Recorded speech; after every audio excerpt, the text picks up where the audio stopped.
پاکستان کے ساتھ ہماری محبت کا رشتہ لازوال ہے، اس لیے کہ اس پاکستان کو ہمارے بزرگوں نے بنایا۔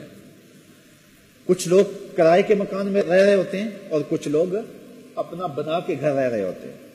تو جو کرائے کے مکان میں رہ رہے ہوتے ہیں تو وہ مکان کے ساتھ جو سلوک کرتے ہیں وہ کسی سے مخفی نہیں ہوتا۔ کچھ لوگ پاکستان میں رہ رہے ہیں لیکن وہ کرائے کا مکان سمجھ کے رہ رہے ہیں، اور ہم اس وطن میں رہ رہے ہیں اس لیے کہ ہمارے بزرگوں نے اس کی بنیادیں کھودی، اس میں خون ڈالا، اس کے اندر جو ہے وہ تعمیر کے مراحل سارے طے کیے۔ اس لیے یہ پاکستان ہمارے بزرگوں کی محنتوں کا ثمر ہے، اور پاکستان کو تھوڑی سی بھی آنچ آنے لگتی ہے تو ہم بے چین ہو جاتے ہیں، اس لیے کہ یہ پاکستان ہمارے اسلاف نے بنایا۔ کاش کہ اس وقت جو سیاسی جنگ و جدل کا ماحول ہے یہ سمجھ جائیں کہ یہ پاکستان کتنے جتن سے اور کتنی محنتوں سے بنایا۔ کون سمجھائے یہ اہل سیاست کو ریاض، گھر شکستہ صحیح اپنا تو ہے۔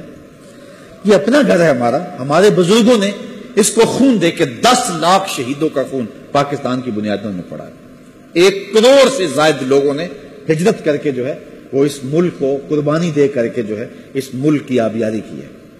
50,000 خواتین کی عصمت لٹی۔ وہ منظر کتنا دردناک تھا کہ جب سکھ جو ہے وہ آگے بڑھ کے کسی عورت پہ حملہ آور ہوتے اور وہ اپنی عزت بچانے کے لیے کنویں میں چھلانگ لگا دیتے۔ اللہ اکبر۔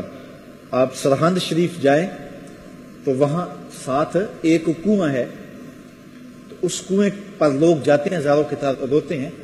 اس کنویں کے بارے میں مشہور یہ ہے کہ اپنی آبرو بچانے کے لیے اس کنویں کے اندر سید زادیوں نے چھلانگیں لگائی تھی۔ تو یہ پاکستان ایسے تو نہیں بنا ہے، یہ پاکستان یوں ہی تو معرض وجود میں نہیں آ گیا تھا۔ میں کہانی پڑھ رہا تھا، ایک شخص کہتا کہ سکھوں کا جتھا میرے پیچھے آیا اور آگے نہر تھی، اور میں نے محسوس کیا کہ نہر میں بہت سارے لوگ تیرتے ہوئے جا رہے ہیں۔ تو میں نے بھی ایک لکڑی پکڑی اور اس لکڑی کو پکڑ کے نہر میں چھلانگ لگا دی تاکہ میں بھی اس کے سہارے جو ہے وہ آگے چلا جاؤں۔ تو کہتے ہیں کہ میں نے جب چھلانگ لگائی تو چاروں جانب لوگوں کا ہجوم تھا، اور میں نے کہا کتنے لوگ اس طرح میری طرح جان بچا رہے ہیں، لیکن جب میں نے دائیں بائیں جو ہے دیکھا تو میرے علاوہ ساری لاشیں ہی تیر رہی تھی۔ اتنے لوگوں نے خون دیا، اتنے لوگوں نے خون دیا۔ تو پاکستان اس لیے ہمارے بزرگوں نے نہیں بنایا تھا کہ بن جائے نشیمن تو کوئی آگ لگا دے، تقدیر نے اس لیے تنکے نہیں چنوائے تھے۔ اس پاکستان کی بنیادوں کے اندر لہو ہے، خون ہے۔ میرے والد گرامی رحمۃ اللہ تعالی علیہ جب 14 اگست آتا تھا تو آپ اللہ کا شکر بھی ادا کرتے تھے، پاکستان کے لیے دعائیں بھی مانگتے تھے، لیکن میں نے دیکھا کہ ان کی آنکھوں میں آنسو اس دن زیادہ ہوتے تھے، ان کو وہ مناظر یاد آتے تھے، بلکہ مجھے فرمایا کرتے تھے ہر 14 اگست کو شام کو ہم ان کے دائیں بائیں بیٹھ جاتے اور وہ پاکستان بننے کے حالات ہمارے سامنے رکھتے۔ تو ایک مرتبہ ہمارے گھر میں ایک خاتون تشریف لائیں، تو بڑی گرم جوشی کے ساتھ بزرگوں نے اس کو بٹھایا، استقبال کیا۔ تو بعد میں ہم نے پوچھا تو فرمانے لگے کہ یہ خاتون وہ ہے کہ اللہ نے مجھے سعادت دی کہ اس کی زندگی میں نے بچائی تھی۔ کہا کہ اس خاتون کے پیچھے سکھ جوان دوڑے اور یہ مکان کی چھت پہ چڑھ گئے، اور سکھ پیچھا کرتے ہوئے وہاں پہنچے تو اس نے گلی میں چھلانگ لگا دی، تو اس کی ٹانگیں ٹوٹ گئیں۔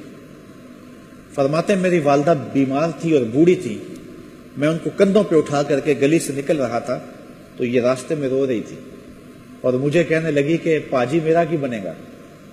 تو فرماتے ہیں کہ میں نے کہا کہ تجھے میں انشاءاللہ پاکستان لے کے جاؤں۔ تو فرماتے ہیں میرے والد گرامی کہ میں پھر 1.5-2 کلومیٹر ایک جگہ پہ اپنی والدہ کو بٹھایا اور پھر دوبارہ آیا، اور اس خاتون کو میں نے کندھوں پہ اٹھایا، اور جہاں والدہ بیٹھی تھی وہاں اس کو بٹھایا، پھر والدہ کو اٹھایا اور 2 کلومیٹر آگے چھوڑا، پھر پیچھے اس کو لینے آیا۔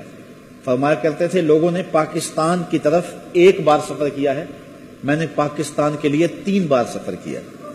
1 بار جاتا تھا، پھر آتا تھا، پھر آتا تھا، اور اس طرح جو ہے وہ پاکستان اس خاتون کو میں نے پہنچایا، اور وہ بہت زیادہ تشکر کے جذبات تھے اور ماضی کی یادوں کا ذکر ہو رہا تھا۔